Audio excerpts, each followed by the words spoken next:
Olá, Messengers! Bem-vindos ao Exame GD, propostas de resolução do Exame Nacional de Geometria Descritiva A, 2011, primeira fase. Estão prontos? Número 1. Determine as projeções do ponto I, traço da reta B, no plano bissetor dos diedros pares beta 24. A reta B é paralela ao plano delta e a reta B contém o ponto P, menos 7, 7, menos 2. A projeção horizontal da reta B faz um ângulo de 45 graus de abertura para a direita com X. Meia resposta já está. Quanto ao plano, tem 3 pontos. R, 363, S, 065 e T, menos 3, 1, 5. Eu posso fazer 3 retas com estes 3 pontos.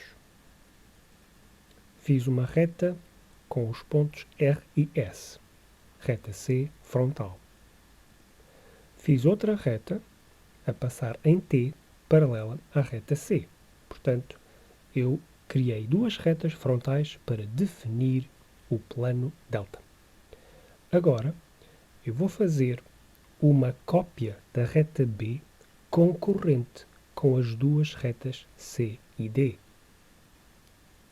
Escolhi passar em R a reta E, que é propositadamente paralela a B. E a reta E também é concorrente com a reta D no ponto D. E agora vou unir D2 com R2 para ficar a saber E2. E agora, pelo ponto P, vou passar a projeção B2 obrigatoriamente paralela a E2. Mas não acabou. O ponto de interseção com o beta dos 4 é quando B1 se cruza com B2. E cá está a interseção de B com o beta dos 4. A seguir, número 2. Determine graficamente a amplitude do ângulo formado pelas retas A e P. As retas A e P são concorrentes no ponto C, 0, 4, 5. O ponto F, traço frontal da reta A, tem 8 de abscissa e menos 3 de cota. Naturalmente, o afastamento é 0. A reta P é de perfil, portanto, terá 0 de abscissa. Mas antes vamos fazer a reta A. F1 ligou com C1, obtemos A1. F2 ligou com C2, obtemos A2. O ponto H é o traço horizontal da reta P e tem 8 de afastamento. Lá está ele, com a abscissa 0, e lá em cima as projeções P1 e P2 coincidem com YZ. Para eu saber o ângulo entre estas 2 retas, eu tenho de as ver em simultâneo em verdadeira grandeza. A parte boa é que são concorrentes, portanto definem um plano.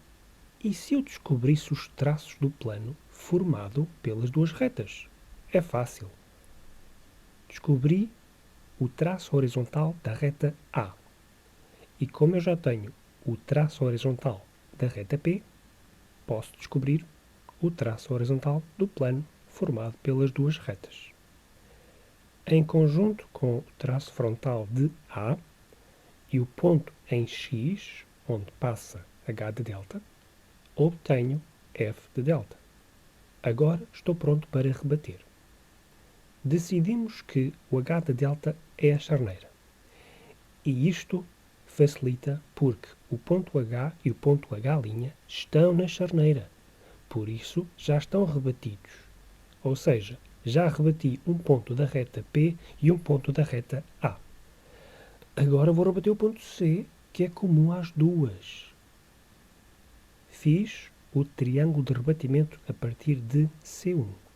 Uma perpendicular à charneira, uma paralela à charneira com o valor da cota de C, 5 cm, e uma hipotenusa, que vai ser o raio de um arco de rebatimento que que vai parar na perpendicular à charneira.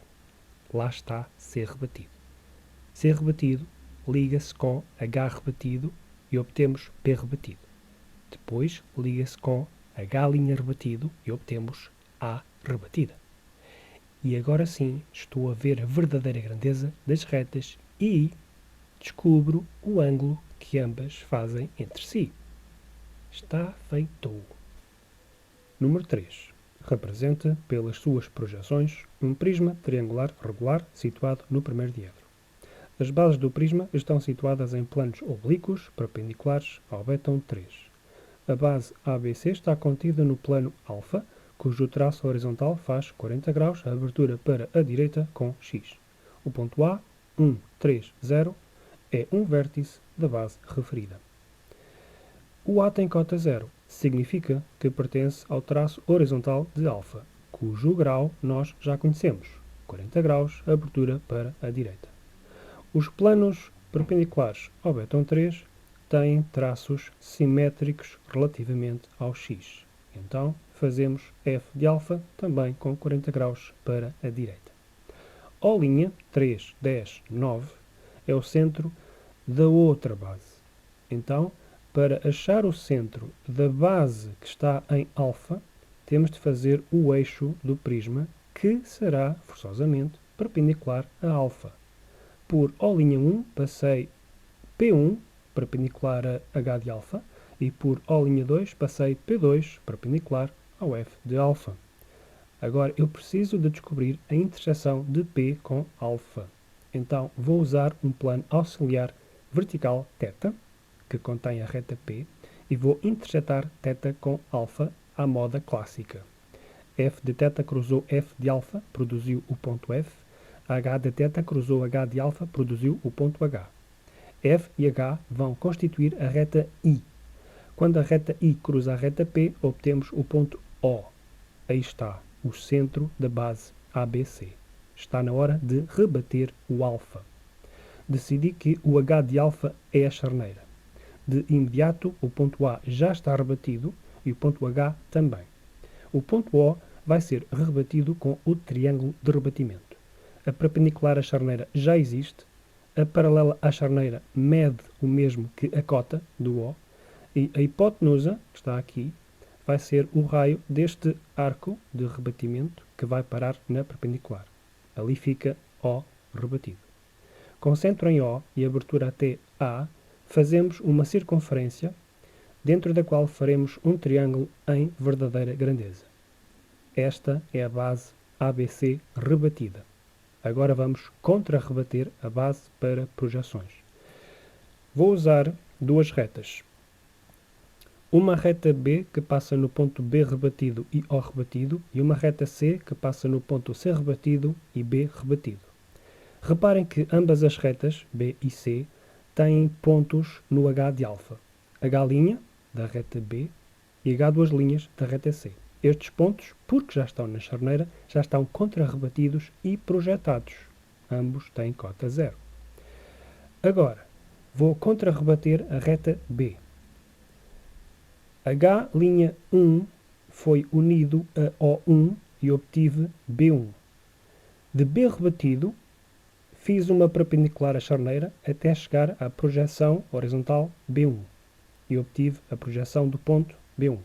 Subi uma linha de chamada para B2, projeção frontal da reta, e obtive a projeção B2 do vértice. A reta C vai usar o ponto B e o ponto H duas linhas. Uni H duas linhas 1 com B1, obtive C1. H duas linhas 2 com B2, obtive C2. Do ponto C rebatido, trouxe uma perpendicular à charneira que parou na projeção C1 da reta e obtive a projeção C1 do vértice. Subi linha de chamada até à projeção C2 da reta e obtive a projeção C2 do vértice. Estou pronto para fazer as projeções da base ABC. As arestas laterais do prisma são paralelas à reta P, que é o eixo, e têm exatamente o comprimento do eixo OO'. Por isso, posso facilmente obter a segunda base A', B', C'. Agora, na projeção frontal, B' não é contorno, mas é o ponto mais afastado. Por isso, as arestas A', B', C', B' e B', são visíveis. AC não é visível porque o A e o C são os menos afastados. Na projeção horizontal é outra história. C' não é o contorno. Então, C', porque é o ponto de maior cota, é visível. C', A', C', B' e C', C são todos visíveis. Ao contrário, A, B não é visível porque A e B são os pontos de menor cota do prisma. E, finalmente, está feito o prisma. Número 4. Construa uma representação axonométrica oblíqua em perspectiva cavaleira de um sólido composto por uma pirâmide quadrangular oblíqua e por um cilindro de revolução. O sistema axonométrico apresenta o eixo Y a formar 135 graus com os eixos X e Z. Significa que X e Z estão em verdadeira grandeza. A inclinação das projetantes é de 60 graus. A pirâmide quadrangular oblíqua tem a base situada no plano coordenado x, y. Portanto, não pode ser feita em verdadeira grandeza. Conhecemos dois pontos dessa base, o R e o S. A abscissa do R é 3 e a abscissa do S é 10. O afastamento de ambos os pontos é 4, mas eu tenho de rebater o Y, marcar 4 em verdadeira grandeza no Y rebatido, passar uma projetante que faça 60 graus com Y projetado, depois fazer linhas de chamada, uma paralela ao X, vinda de Y, e duas paralelas ao Y, vindas de S2 e R2. A medida desta aresta são 7 cm. Há dois lados do quadrado paralelos a Y que medem 7, mas não se pode marcar 7 cm nelas. Vamos fazer em Y rebatido o valor 4 mais 7, 11, que é o afastamento do lado oposto a RS. Passamos uma projetante até Y, de onde tiramos uma paralela a X, e prolongamos as paralelas a Y vindas de S e de R. E obtemos o quadrado de base em perspectiva. O RSV é um triângulo isósceles. É a face que é paralela ao ZX, ou seja, pode ser construído em verdadeira grandeza. O vértice tem 8 de cota. Então, a partir do ponto médio de RS, eu vou subir uma paralela a Z que mede 8. Fiz a perspectiva de V e a sua projeção frontal.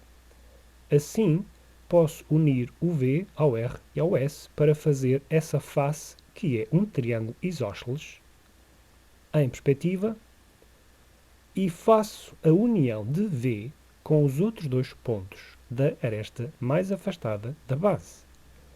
Também faço a projeção frontal da pirâmide.